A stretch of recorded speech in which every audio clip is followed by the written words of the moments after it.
Good day everyone, I am Mary Priscilla. I am the HOD of Food Nutrition and Dietetics at Milagros College. I am here to deal with the topic diseases of the gallbladder and its nutritional management. Let's see what do you mean by gallbladder. Gallbladder is an organ which is attached to the right side of the undersurface of the liver. The function of the gallbladder is to concentrate and store the bile which is formed in the liver until the body needs to digest fat.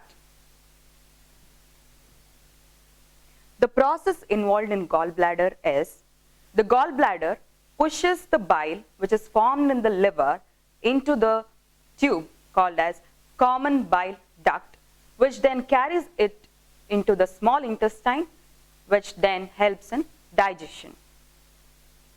Bile contains water, cholesterol, fats, bile salts, proteins, and bilirubin. Bile salts break up fat and bilirubin gives bile and stool a yellowish color. If a liquid bile contains too much of cholesterol, bilirubin, and bile salts, under certain conditions, they will harden into stones. Stones are of two types. They are cholesterol stones and pigment stones. Cholesterol stones are yellow or green in color, made up of hardened cholesterol, whereas pigment stones are small dark stones made up of bilirubin. Always remember, the diseases of the biliary tract and gallbladder diseases are associated with liver disorders. Some of the diseases of the biliary tract are cholelithiasis, cholelithiasis, and cholecystitis. Let's see what is cholelithiasis.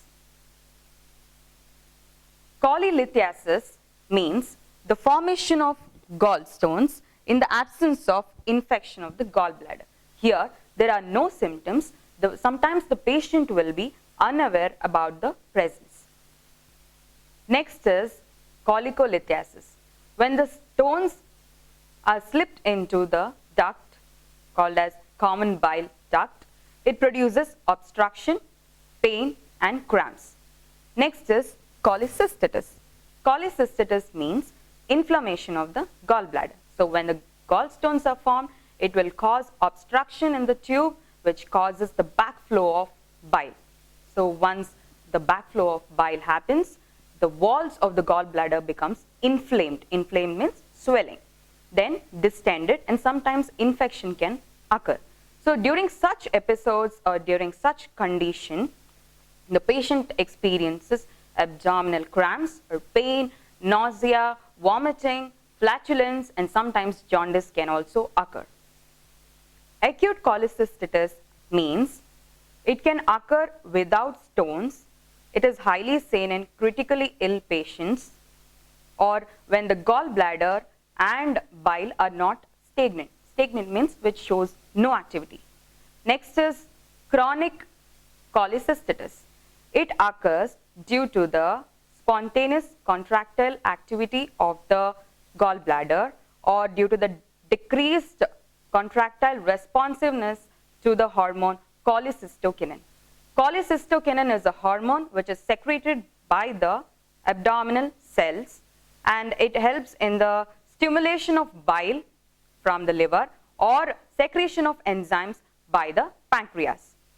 There are some risk factors which are associated with this gallstone formation, or especially the cholesterol stones, that is pregnancy, obesity, truncal body fat distribution, diabetes mellitus, IBW, that is inflammatory bowel disease, or maybe because of the severe calorie restriction, or drugs like lipid lowering drugs or oral contraceptives.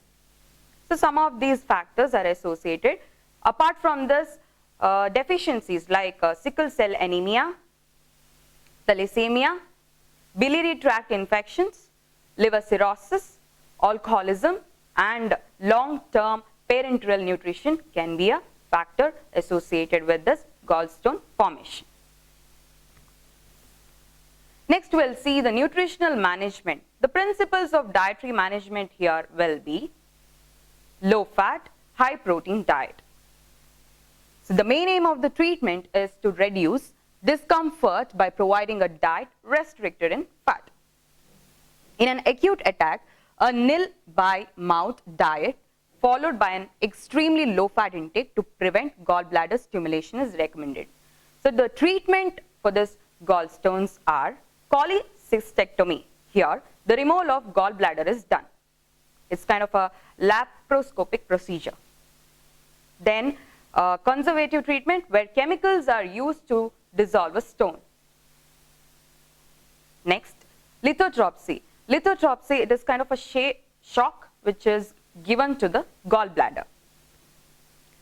The fat content is increased by providing second-hourly liquid diet for a few days in chronic phase. About 20 to 30 grams of fat may be recommended. So initially, immediately after the surgery, the patient is put on nil per oral. So after 2 or 3 days of the surgery, patient will start with the liquid feeding.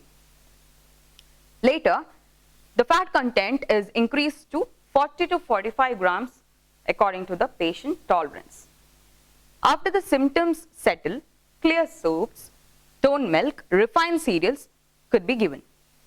The patient is put on 30 to 45 grams of fat intake per day, which can be achieved by incorporating a variety of low fat options. So highly good fats, that is unsaturated fats, are highly preferable. A calorie restricted diet with a restriction on the intake of carbohydrates beneficial. So easily digestible carbohydrates are recommended. Control on fat intake also contributes to weight loss due to calorie restriction. A moderate fat restriction can be considered, as I said, around 25% of the total calories should be obtained from fat as a source of energy. An appropriate selection of low fat options like toned or skim milk. Always the milk has to be skimmed. Paneer, low fat meat options, fish and egg in restricted quantity may help in getting the good quality proteins. So example for good quality proteins are milk, paneer and skimmed milk. A high intake of soluble fiber through pulses or sprouts can be given. Dals, especially split dals, vegetables, fruits and oil seeds can help the body to get rid of bile acid sterols out of the gut. The degree of food intolerance needs to be individualized. It may be from point to point. So the fat content varies from patient to patient. The distribution of meals throughout the day may be of use to give symptomatic relief and better tolerance to food.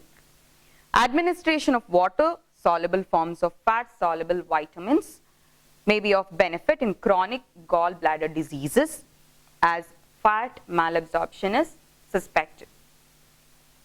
Vitamin C rich fruits like orange, sweet lime can be given to reduce the incidence of cholelithiasis.